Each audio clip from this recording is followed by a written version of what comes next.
라켓과 게임 분석. 라켓. 라켓이란 부정적인 감정입니다.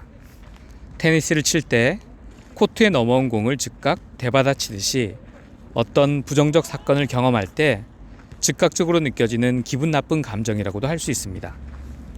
번은 라켓을 죄책감, 무력감, 울, 공포, 분노 등의 부정적 감정이라고 정의했습니다. 라켓은 미국의 속어로 일과 관련하여 사기와 같은 부정한 거래나 행위를 의미합니다. 또 라켓을 행하는 사람을 라켓티어, 공갈, 협박자라고 하며 마피아와 같은 범죄자적 의미에서도 쓰이고 있습니다. 인간의 정신생활에 있어서도 마피아와 같은 협박적 힘을 갖고 내재된 미해결의 감정이 있다는 것이 교류 분석의 이론입니다. 라켓에는 특정한 상황과 감정을 이용하여 상대방으로부터 부정적이나마 자신이 필요로 하는 스트로크를 강제적으로라도 얻어내려는 행위의 의미가 함축되어 있습니다. 예컨대 이성으로는 알고 있으면서도 그 장면에 이르면 갑자기 화를 내어 자녀를 심하게 구타하는 어머니의 경우, 라켓은 어머니의 배후에 숨어서 그 사람의 생각이나 행동의 자유를 빼앗는 작용을 하는 것이죠. 즉, 마음속에 폭력단이 본인이 원치 않는 행위를 촉진하고 이롭지 못한 결과를 가져오는 감정의 표출인 것입니다. 라켓에 대한 교류 분석 고전파 학자들의 정의를 살펴보면요. 번은 유년기에 부모의 애정을 얻는 수단으로서 형성된 일정의 감정의 조건 반사로 그 후에 인생에 지속되는 것이라고 얘기를 했고요. 잉글리시는 진실한 자연적인 감정을 위장하는 거짓 감정이라고 얘기를 했고요. 굴딩은 만성적이고 정형화된 불쾌한 감정이라고 얘기를 했습니다. 이처럼 라켓은 만성화된 불쾌한 감정으로서 비건설적이고 부정적인 감정입니다. 또 자아 상태에서 말하면 그 대부분은 AC, 순응하는 어린이나 CP, 비판적인 아버지가 안고 있는 감정이지만 때로는 MP, 보호적 어머니의 경우도 있습니다.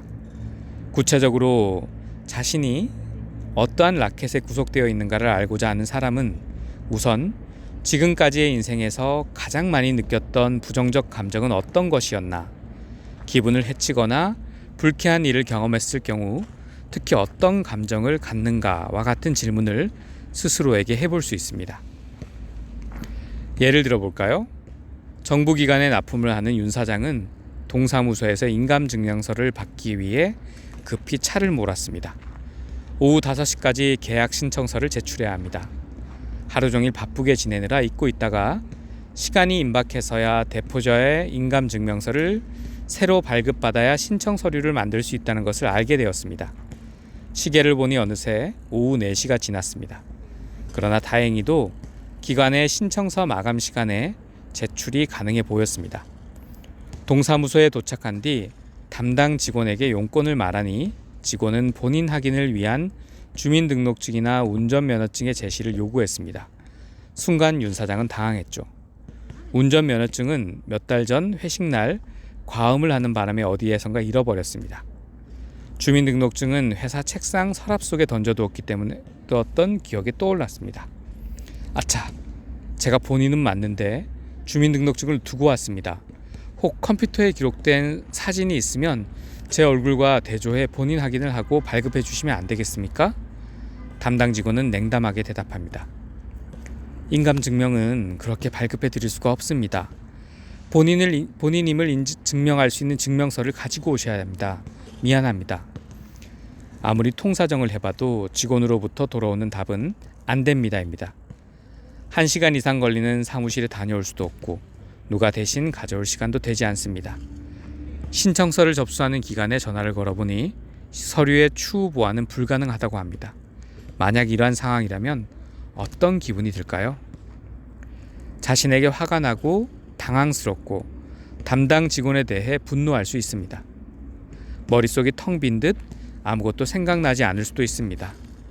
이러한 감정은 스트레스 상황에서 자주 발생할 수 있습니다. 자신에게 화가 나고 있다면 이와 유사한 상황에 처하게 될 때 같은 감정을 느낄 가능성이 많습니다. 이러한 특징을 가진 감정들이 바로 교류 분석에서 말하는 라켓 감정, 라켓 필링입니다. 이것은 사람들이 자신의 각본을 유지하며 살아가기 위해 중추적인 역할을 하는 감정입니다. 라켓과 라켓 감정. 교류 분석 이론가들 사이에서도 라켓과 라켓 감정에 대한 용어상의 혼란이 있어 왔기 때문에 우선 두 용어의 차이를 분명히 하고 있는 학파의 견해를 따라 설명하겠습니다. 라켓 감정, 라켓 필링은 여러 가지의 스트레스 상황에서 경험을 통하여 어린 시절에 습득되고 조장되었으나 오늘의 문제를 해결하는 성인의 방법으로서는 더 이상 유효하지 않은 친숙한 낡은 감정이라고 정의합니다. 라켓은 상황을 조작하려는 수단이자 라켓 감정을 느끼기 위하여 자신이 자각하지 못하는 상태에서 사용하는 일련의 행동들입니다. 즉, 본인의 라켓 감정을 느끼기 위하여 스스로 설치하고 꾸미는 하나의 과정인 것입니다. 이러한 상황의 조작은 무의식적으로 행해집니다. 앞에서의 예에서 윤 사장이 자기를 증명할 수 있는 어떤 증명서도 없이 동사무소로 간 행동은 그가 결과적으로 할 나쁜 라켓 감정을 느끼기 위하여 무의식적으로 그렇게 조작한 것일 수 있습니다. 그는 사무실을 떠나기 전에 지갑과 주민등록증을 확실하게 챙겼는지 확인할 수도 있었습니다. 그러나 그는 그렇게 하지 않았습니다. 만약 왜 확인을 하지 않았냐고 묻는다면 그냥 그 생각을 못했어 라고 대답할 것입니다. 그 사람이 설정한 사건의 결과는 그의 라켓 감정을 정당화시키는 것으로 보입니다. 그러면서 나는 왜 매번 이런 실수를 반복하는 걸까? 라고 혼잣말로 중얼거립니다. 라켓 이론은 왜 사람들이 쉽게 나쁜 감정으로 빠져드는가에 대한 새로운 사고방식을 제공합니다.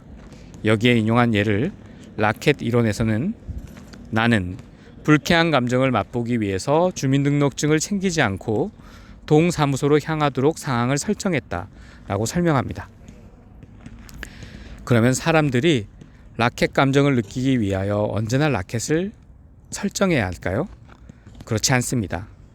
우리는 우리들이 전혀 예상하지 않았고 독립적으로 발생하는 스트레스 상황에서도 라켓 감정을 경험할 수 있습니다. 예컨대 김양은 오랜만에 휴가를 얻어 해외로 가기로 해 즐겁게 비행기에 올랐습니다. 휴가철이라 비행기 표가 없어서 환승을 해야 했습니다. 출발을 기다리고 있는데 탑승한 한 아기가 울기 시작합니다. 30분이 지나도 그치지를 않아 부모가 달래느라 출발 시간이 1시간 지연되었습니다. 김양은 환승할 비행기 시간과 차질이 생길까봐 초조해집니다. 막연한 분노를 느끼거나 두려움을 느끼거나 어쩌면 심한 두통이나 현기증을 느낄지도 모르겠습니다. 라켓 감정과 진실 감정. 앞에 라켓의 정의에서 언급하였듯이 라켓 감정은 과거 어린 시절에 스트로크를 받을 수 있었던 정형화되고 반복되는 허가된 낡은 감정입니다. 라켓 감정은 진실한 감정을 느끼려는 순간에 표출됩니다. 다시 말해서 라켓 감정은 그 사람의 진실한 감정의 출현을 막고 그 대신 얼굴을 내미는 인위적인 대체 감정이죠. 진실 감정은 그에 반하여 순수하게 느끼는 진정한 감정입니다. 50대 부인인 내담자가 상담 신청 전화를 걸어왔습니다. 남편은 젊은 애인과 놀아나고 30대 아들은 직업도 없으면서 돈을 요구하며 행패를 부린다고 했습니다. 그래서 본인은 너무 괴롭고 슬프고 우울증인 것 같고 이혼을 하고 싶다는 내용이었습니다. 내담자를 만나보니 그녀는 훤한 인물에다 말을 할 때는 만면에 미소를 짓고 있었지만 눈에는 눈물이 고여 있었습니다. 이런 경우 미소는 라켓 감정이고 눈물, 즉 슬픔은 진실 감정임에 틀림없습니다. 그 부인은 본인의 표정을 잘 몰랐으며 집에서도 남편이나 아들에게 눈물을 보인 적이 없고 강한 체하며 웃음으로 늘 대한다고 했습니다. 어린 시절에는 아버지가 안 계시고 오빠가 가장 노릇을 하며 살았는데 엄한 오빠는 온 가족에게 슬픈 표정을 짓거나 울면 재수없다, 울지 마라 라고 혼을 내곤 했습니다. 그 이후 내담자는 늘 상냥한 미소, 위장된 미소를 지으며 살고 있었던 것입니다. 라켓 감정은 진실한 감정을 덮고 있는 대체 모조 감정들입니다. 본인은 진실한 것과 가짜를 구별할 수 없지만 시자아 깊숙이에는 금지된 진실한 감정이 해결되지 않은 채 남아있는 셈입니다. 이러한 잠재된 진실 감정들은 그 사람이 성인으로 성장하면서 만약 억제되지 않았다면 지금의 라켓 감정들과는 다른 진실 감정들로서 느껴지고 표현되었을 감정들일 것입니다. 그렇다면 어떻게 이러한 일이 일어나는 것일까요? 대개 어느 가정에서건 어린아이에게 허락되고 심지어는 장려되는 부류의 감정들이 있으며 억제되고 금지되는 감정들이 있습니다. 예를 들면 분노의 감정이 금지되는 어느 가정의 어린아이는 그 분노의 감정을 죄의식이나 고통의 인내의 감정으로 대체합니다.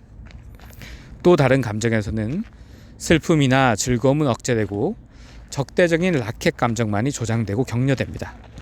또한 같은 한 가정에서라도 여자아이에게는 불안, 두려운 감정은 허락되고 남자아이에게는 적대적 감정만이 허락되는 경우도 있습니다. 한 가지 주시할 점은 진실한 감정들에 붙여진 이름들이 진실하지 않은 감정들에도 똑같이 붙여질 수 있다는 것입니다. 예를 들면 사람들은 진실한 감정의 분노 또는 진실하지 않은 감정의 분노를 가질 수 있습니다. 진실한 감정의 슬픔, 진실하지 않은 감정의 슬픔 또한 마찬가지입니다. 따라서 사람들의 감정을 분노라고 표현할 수 있으나 그것이 진실한 감정의 분노인지 아니면 진실하지 않은 감정의 분노인지를 구별해야만 합니다. 잘 알고 지내는 동료가 어느 날 회식 자리에서 나타낸 말없는 우울한 표정과 거동은 그에게 정말 어떤 슬픈 일이, 절친했던 그의 친구가 세상을 떠났다든가 등이 일어났으며 그의 슬픔을 정리하기 위한 진실한 감정인가 아니면 그의 우울 라켓 감정이었던가.